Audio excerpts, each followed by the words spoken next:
Hello everyone, welcome in education point. Yes, आज हम देखेंगे C3 साइकिल। फोटोसिंथेसिस चैप्टर में आप 3 साइकिल पढ़ेंगे, C3 cycle, C4 cycle and CAM cycle. C3 cycle को मेल्विन कैल्विन ने दिया था, इसीलिए इसका नाम कैल्विन साइकिल भी है। And also called dark reaction.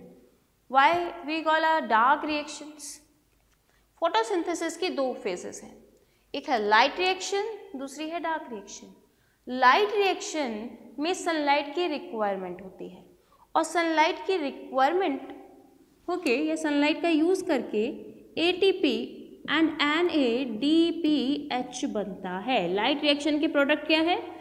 ATP and NADPH।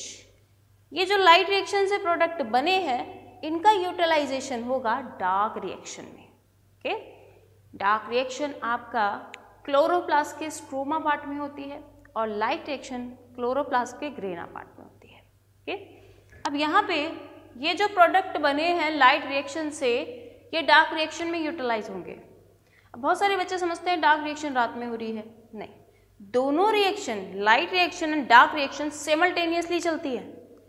बस डिफरेंस ये है कि लाइट रिएक्शन में सनलाइट की रिक्वायरमेंट है और डार्क रिएक्शन को सनलाइट की कोई रिक्वायरमेंट नहीं है।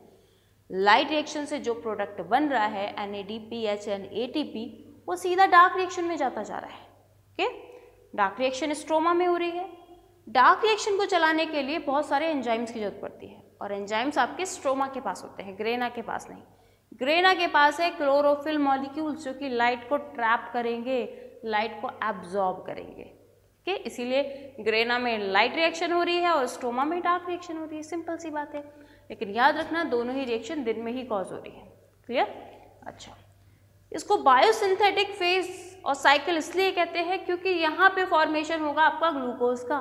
ग्लूकोज का फॉर्मेशन याद रखना डार्क रिएक्शन में ही होगा। लाइट रिएक्शन में सिर्फ ATP और NADPH बन रहे हैं।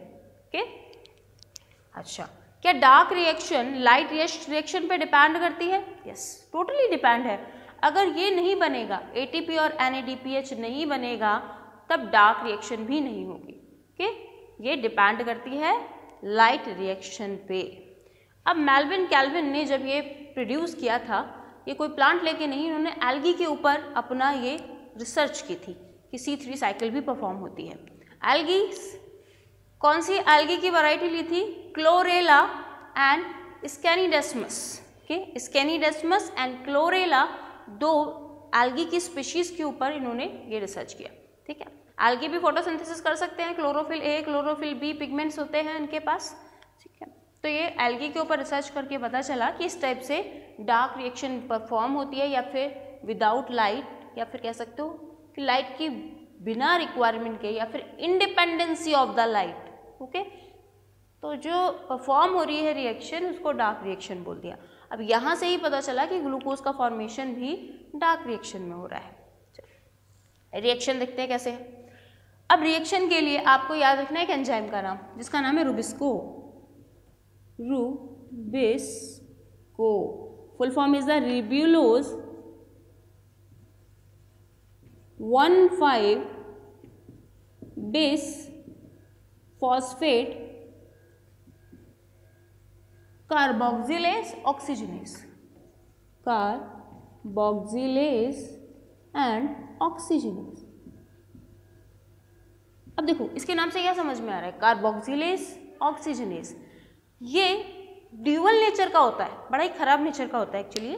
जिसकी कंसंट्रेशन ज़्यादा होगी सेल के अंदर, प्लांट सेल के अंदर जिसकी कंसंट्रेशन ज़्यादा होगी, उसके साथ जाके बाइंड हो जाता है ये। ओके, तो अगर CO2 की कंसंट्रेशन ज़्यादा है तब ये CO2 के साथ बाइंड हो जाएगा, अगर O2 की कंसंट्रेशन ज़्यादा है तो O2 के साथ जाके बाइंड हो जाएगा। ड्यूअल नेचर का है और ये हीट सेंसिटिव भी है। अगर थोड़ा सा भी टेम्परेचर बढ़ेगा तब ये अपना काम करना बंद कर देता है। सा heat sensitive also, heat sensitive. Okay, ये अब Rubisco is the most abundant enzyme in all plant kingdom. पूरे प्लांट किंगडम में अगर जो सबसे ज्यादा मिलने वाला एंजाइम है ना, वो रुबिस्को ही है। ओके, अब देखो प्रोसेस C3 साइकिल स्टार्ट कहाँ से होती है?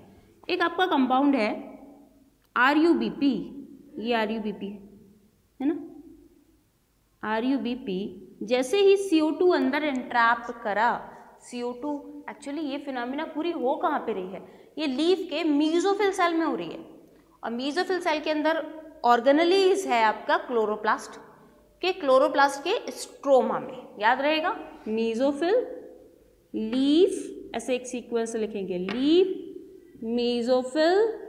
मीजोफिल के बाद क्लोरोप्लास्ट के बाद स्ट्रोमा। ये रिएक्शन आपकी स्ट्रोमा में परफॉर्म हो रही है। ये है आपका RuBP। अब RuBP क्या है, ये कंपाउंड का नाम है। रुबिस्को एक एंजाइम का नाम है, RuBP कंपाउंड का नाम है। ये है आपका 5 कार्बन वाला कंपाउंड, ओके, 1 2 3 4 5 कार्बन वाला कंपाउंड। इसका नाम क्या है, रिब्यूलोज 1,5-बिसफॉस्फेट। ठीक है। अब ये क्या करेगा, जैसे ही मीजोफिल सेल में आपका CO2 आ गया, CO2 कैसे आएगा, स्ट्रोमा के थ्रू आएगा, है ना। CO2 कैसे आएगा, स्टोमेटल पोर के थ्रू आएगा। दैट मीन्स स्टोमेटल पोर्स जो कि लीफ के अराउंड बने हुए हैं, यही गैसेस एक्सचेंज का काम करते हैं स्टोमेटल पोर। स्टोमेटा से आपका CO2 अंदर आ गया। CO2 को कैप्चर करने के लिए बैठा हुआ है ये RuBP। RuBP किसके इन्फ्लुएंस में काम करता है, रुबिस्को के इन्फ्लुएंस में काम करता है। रुबिस्को ये वाला जो बहुत पावरफुल एंजाइम है, जहाँ पे भी CO2 की कंसंट्रेशन मिलेगी ना, बाइंड करवा देगा। CO2 के बाइंड होने को कहते हैं कार्बोक्सिलेशन या फिर CO2 फिक्सेशन भी कह सकते हैं। तो यहाँ पे जो फिनोमिना हो रही है, this one is called carboxylation. ये कौन सी फिनोमिना है, कार्बोक्सिलेशन। कार्बोक्सिलेशन में आपका बन जाता है एक कंपाउंड, 6 कार्बन वाला कंपाउंड बनता है पहले, लेकिन वो हाईली एनर्जेटिकली अनस्टेबल है, एकदम टूट जाता है। 6 कार्बन वाला कंपाउंड ये है आपका अनस्टेबल, ये एकदम टूट जाएगा। ठीक है। किस में डिसोसिएट हो जाता है, 3 कार्बन वाले कंपाउंड्स में। 3 वाले कार्बन के कंपाउंड है आपका 3PGA एंड 3PGA। तो 2 मॉलिक्यूल हमें 3PGA के मिल जाते हैं, 3PGA। Phosphoglyceric acid, okay, the name is the phosphoglyceric acid। Phosphoglyceric acid पहला स्टेबल कंपाउंड है जो कि 3 कार्बन वाला है, so is called a C3 cycle. Okay, remember this. Cycle का नाम C3 साइकिल क्यों है, because first stable compound is a 3 carbon. First stable compound, पहले वाला तो अनस्टेबल था ना, 6 कार्बन वाला।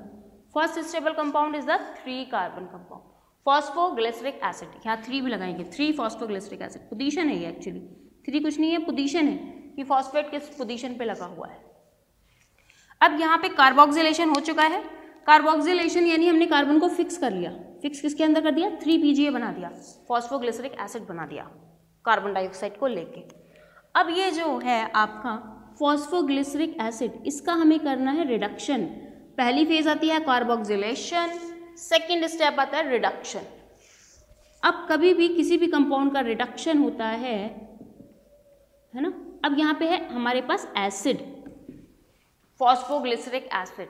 जब भी एसिड का रिडक्शन होता है, केमिस्ट्री में पढ़ा होगा आपने, यहाँ पे बन जाता है एल्डिहाइड। तो एसिड का हम कर रहे हैं रिडक्शन, देन फॉर्म होगा एल्डिहाइड, 3 ग्लिसरल्डिहाइड बनेगा यहाँ पे।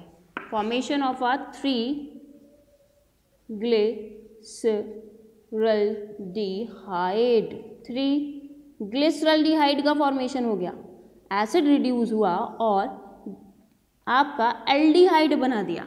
ओके, तो ये कंपाउंड आपका कितने कार्बन वाला है, 3 कार्बन वाले 2 कंपाउंड बन जाएंगे, 3 कार्बन वाले 2 कंपाउंड बन रहे हैं। ठीक है। अब इस प्रोसेस को रिडक्शन करा हमने। अब रिडक्शन में ना बहुत सारी एनर्जी लगती है एक्चुअली आपकी। यहाँ पे क्या लगेंगे, 2 ATP के मॉलिक्यूल्स लगेंगे। ATP के मॉलिक्यूल जब एनर्जी देते हैं तो ADP में कन्वर्ट हो जाते हैं। और 2 मॉलिक्यूल आपके NADPH के भी लगेंगे। यहाँ पे 2 मॉलिक्यूल्स NADPH, रिडक्शन हो रहा है ना, NADPH। तो यहाँ से हम एक H भी तो लेंगे ना यहाँ के लिए। आपका ये कन्वर्ट हो जाता है NADP+ में। ओके, अब फाइनली 3 ग्लिसरॉल्डिहाइड के 2 मॉलिक्यूल्स हमें मिल गए थे।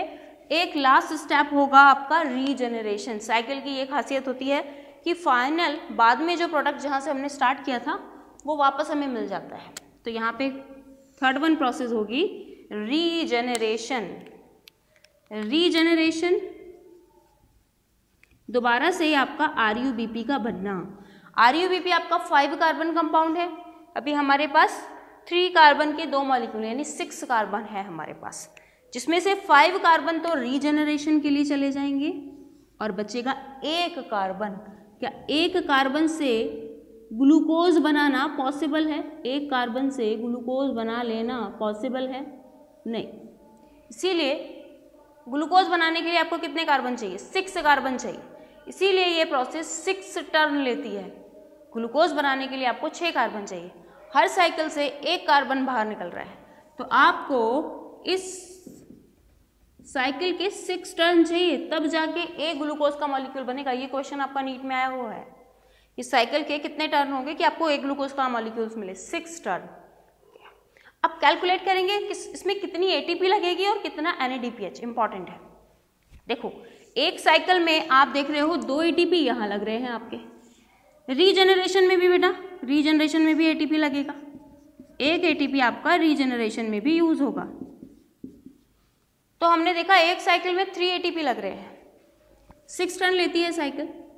3 × 6 कर दो। ओके, कितना हो गया? 18 ATP। 18 ATP यूटिलाइज हो रहे हैं आपके। जब ATP यूटिलाइज हो जाते हैं तो क्या बनाते हैं? ADP।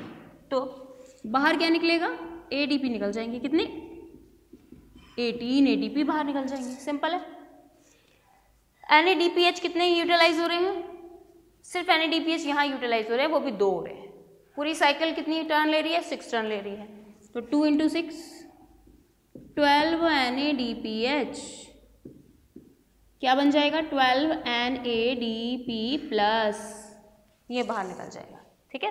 तो फाइनली ये प्रोसेस आपकी कंप्लीट हो जाती है C3 साइकिल की, और आपका ग्लूकोज भी बन जाता है। याद रखना, 6 टर्न लेगी साइकिल, तब एक ग्लूकोज का मॉलिक्यूल आपका फॉर्म होगा। ओके, क्योंकि RUBP बनाने के लिए आपको 5 कार्बन चाहिए।